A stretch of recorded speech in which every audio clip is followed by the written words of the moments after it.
Noah writes us, and we all know the Noah jokes, so we won't move on. I have been reading a bit about Bondarchuk's strength training as it pertains to throwing performance. Good, it's interesting stuff. Of course, as I always say when people when you talk about Bondarchuk, I always have to ask when, what era are you talking about? Because like most coaches, he's been around so long that you are seeing, I can't remember what it's called, beta test, and there's 2.0, and you're looking at 2.3 thousand. Okay, actual method aside, much like your easy strength, from what I understand, it's also based on high frequency, sub-maximal weights moved with great quality. Moved with great quality. That's the $1 million thing. I was much more interested in how throwing progress was tracked. So could you tell the program was working? And then you go down this road. I can't believe what you're doing here. Okay, okay, Noah.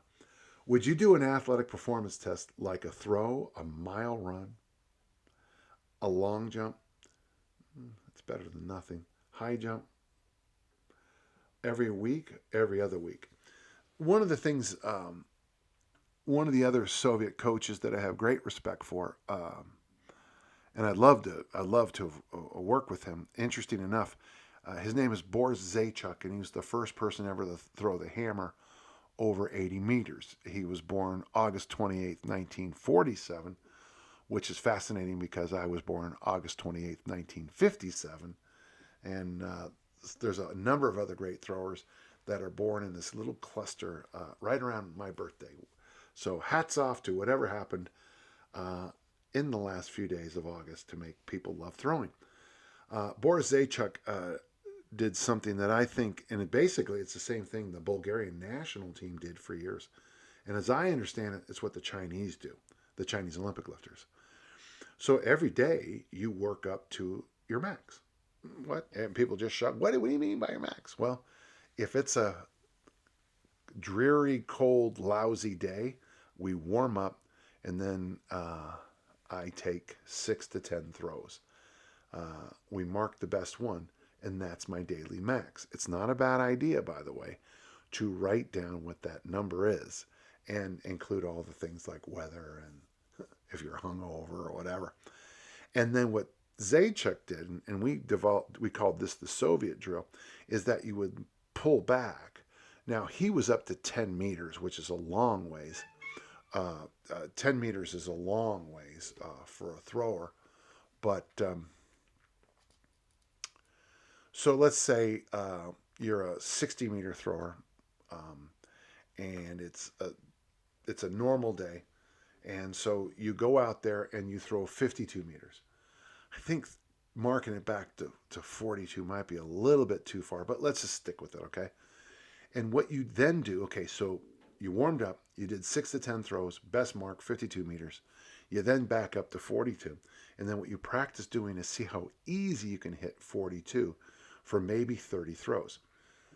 John Powell came up with a much smarter way of doing this. He puts a garbage can or maybe a towel or a frisbee. I like the garbage cans because the barrel, the plastic ones you see at most tracks in America. Um, the thing I like about it is that it's not only a target, but as a discus thrower, we're trying to throw the discus into the bucket. Okay. For shot putters, I used tires, just car tires. And probably for hammer throwers, you'd want to use a car tire. For javelin throwers, boy, you could use anything that would show you that you hit it. So I would, you can see why I would not want something bouncy with a javelin. And if you don't understand why I don't want something bouncy with a javelin, please turn this off and never listen to me again. Thank you. So we would try to put that discus into the bucket, the shot into the tire, as easy as we could. And what happens is it's so easy that what you learn is that you have different gears, you have different tempos, you have different rhythms as a thrower. And interesting thing, if you have the time and the weather's nice, which is this time of year is fine, but not always in Utah. So we do your general warm up. You take your 6 to 10 hard throws. You Go the 10 meters back from there. You do the tire drill, the Soviet drill. And then you take a few normal throws after, and you destroy your old best marks. You destroy them. Because one of the things that we're trying to do, and this is the whole easy strength protocol, is I want your 80% to feel lighter and lighter and lighter. And the idea is this. Here's your 100%. If we nudge your 80% up, logically, aren't we nudging your 100% up? And there you go. Could you do performance tests for powerlifting, Olympic lifting, without taxing the body and nervous system on a regular basis? Well, yeah. I mean, the nice thing, you could do things like Marty Gallagher does. Okay, so Marty, he does that 12-week major ramp up.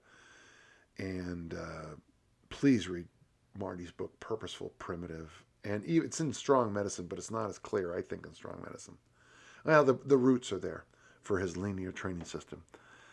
And then after you hit that max, then you take a month off and you focus on going for walks and eating quality food. But there is a performance test I like, and it's I didn't do this on purpose, but it comes from here. Phil Maffetone's MAF test. It's basically this. We do it here with we do this with my block. So basically you go to a normal track. I can do it around my block. It's the same. And you walk 12 laps. And at the end of every mile, at the end of every 4 laps, you click your time. You just remember your time. And there's only one rule, and the rule is this, is that your heart rate has to be 180 minus your age as the top. So, if I'm doing this test and I see myself get over 116, 117, my little heart rate monitor goes beep, beep, beep, beep, and I have to go slower. Okay, so we mark it at 1 mile, we mark it at 2 miles, we mark it at 3 miles. We then train normally, we come back in a month, 2 months, 3 months, whatever is appropriate, and we do the exact test again. Same distance, same heart rate, but here's the thing. If you go farther, check that. If every one of your mile times is down, we can assume that something good is happening inside there. And that's the performance test I like for heart and lungs for throwers. And yeah, it is boring as sin to do that thing. I'll be honest with you. But boy, it is a game changer. The only tests I use for Olympic lifting, track and field, is how you do on the platform or in the ring. I don't care about anything else. But the MAF test is a nice test for, to check in on your health and longevity. Hope that helped, Noah. Thanks so much.